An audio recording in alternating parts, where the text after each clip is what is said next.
Reading for today, the Israelites have been freed from slavery in Egypt, and they are out in the wilderness, and they are getting hungry. So they start complaining against their leaders, Moses and Aaron, which is understandable. But Moses says, hey, I didn't create this situation. God created this situation. So in effect, the people are actually complaining against God. God has not given them what they need. And that is a fair complaint. Everyone needs to eat. So God doesn't get angry. God provides God's people with the food that they need. Bread in the morning and meat in the evening. You know, they say that this whole 40-year period that Israel had to spend in the wilderness, they say that this was the time when the people of Israel were closest to God. In the wilderness, it was very clear that the people were absolutely dependent upon God for every little thing that they needed, and for every big thing as well. It is only when the Israelites got into the promised land and got all settled down, growing their own food, making their own way, that they grew distant from God. That is, it was no longer so directly obvious who was or is providing for them. Now, the same thing is true with us, for you and me.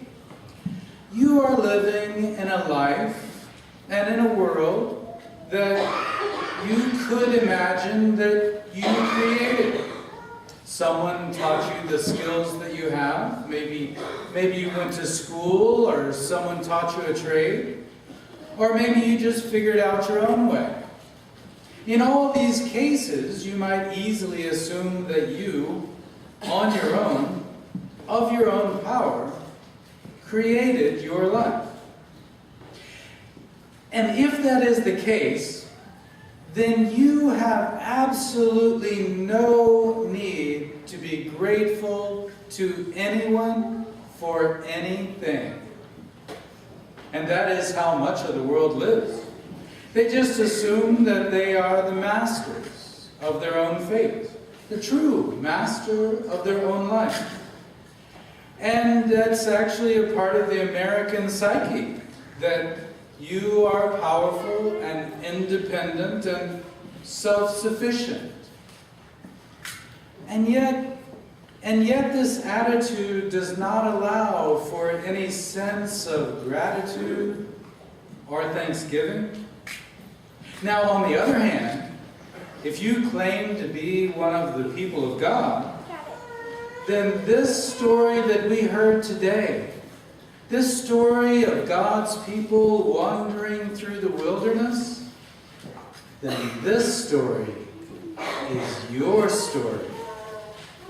Their story is your story. And you understand that you are truly dependent upon God for all the blessings in your life, for all the wonders in your life. In fact, you may actually have had a time in your life where you got to have that true experience of living in the wilderness of life, when you had been devastated by some personal tragedy and you had to completely rebuild your life again. Maybe it was the loss of a very important relationship, or maybe it was a fire, or maybe it was some health crisis. And in the midst of that crisis, you realized how utterly dependent upon God you are for all the blessings in your life, both large and small. And so now we come to this time in your life where maybe you've moved beyond that personal crisis. but you still realize in the depths of your being that God is the source for everything good in your life. God is the source of your health and your intelligence. Or God is the source of the long, good life that you have lived. God is the source of your job, your house, your cars, your ability to eat fresh fruit and enjoy good wine or good beer or just cold beer.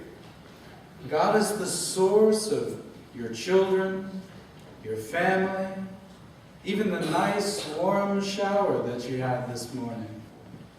And when you truly look around and realize the source of all this goodness in your life, for one thing, you gain an appreciation for how much goodness there is in your life.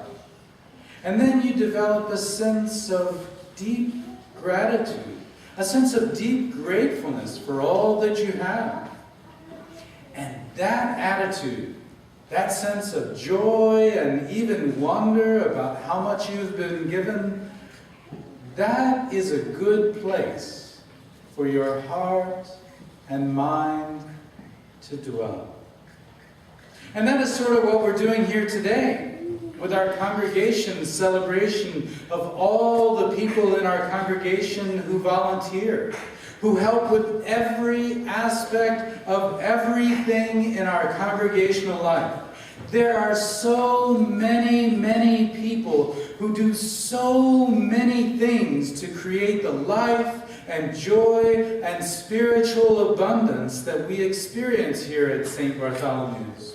I hesitate to start because I might miss someone, but you have all the people who build our PowerPoint worship screens. And you have all the people in our choir and in our bell choir and even in our children's choir and of course the children's sermon presenters.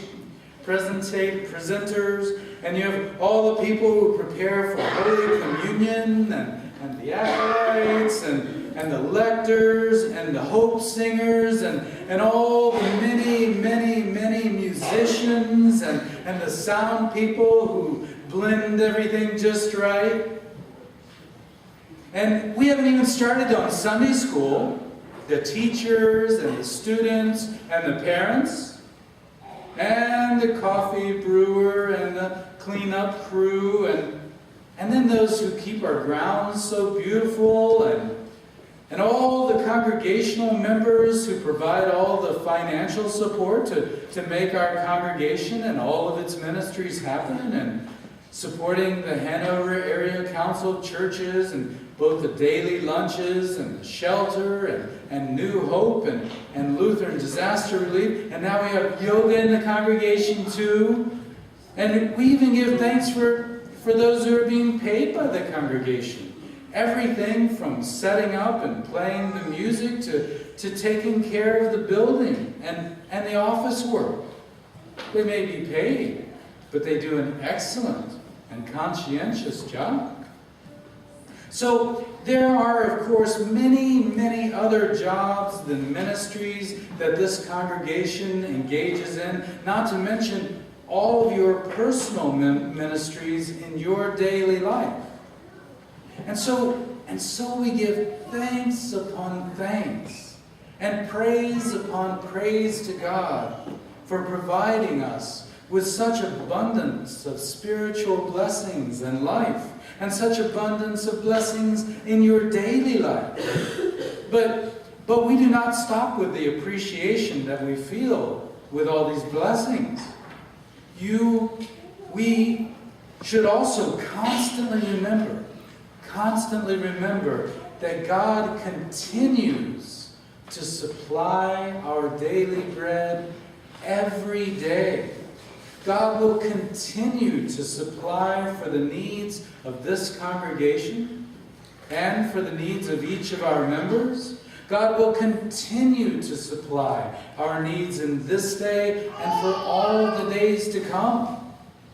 And what this understanding does is it helps you to be able to be generous throughout your life.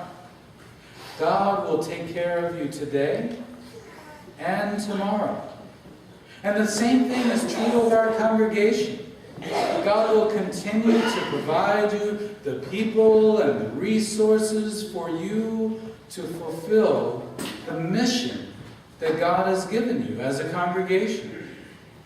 So you don't have to worry when we decide to spend money on sending our youth to confirmation camp, or sending our children and their families to family camp, or even if we should choose to expand the ministries of St. Bartholomew's, realizing that God is, and God has, and God will supply all of your needs, makes you and this congregation bold in our ministry and bold in our witness to the power and the abundant life that God is providing each and every day.